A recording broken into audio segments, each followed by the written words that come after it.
सफाई कामगारांना घरं मिळवून देण्यात आमदार संजय केळकर यांना मागील कार्यकालात यश मिळालं असताना आता अधिवेशनात त्यांनी पुन्हा एकदा सफाई कामगारांना सरसकट वारसा हक्काचा लाभ मिळवून देण्यासाठी आवाज उठवलाय।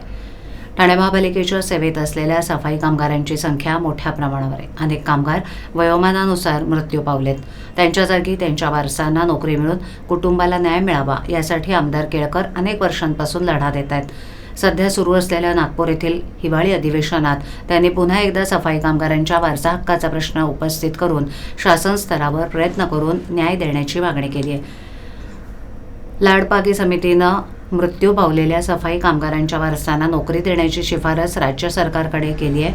मात्र जातनिहाय विभागणीमुळे अनेक जाती वगळण्यात आल्यानं सर्वच कामगारांना वारसा हक्काचा लाभ मिळत नसल्याची बाब आमदार केळकर यांनी सभागृहाच्या निदर्शनास आणून दिली। ठाणे महापालिकेत पात्र सफाई कामगारांच्या मागण्या प्रलंबित असल्याचंही त्यांनी सांगितलं। जो कामगार घाणीत काम करतो, सफाईचं काम करतो, त्या सर्व सफाई कामगारांना सरसकट वारसा हक्काचा लाभ मिळावा अशी मागणी केळकर यांनी केली आहे। विशेष म्हणजे सद्यस्थितीत वारसा हक्काचं प्रकरण न्यायालयात प्रलंबित असल्यानं या लाभापासून अनेक कामगार वंचित आहेत। शासन स्तरावर याबाबत राज्य सरकारनं प्राधान्यानं पाठपुरावा केल्यास सफाई कामगारांना हक्काचा लाभ मिळेल अशी मागणी केळकर यांनी अधिवेशनात केली आहे।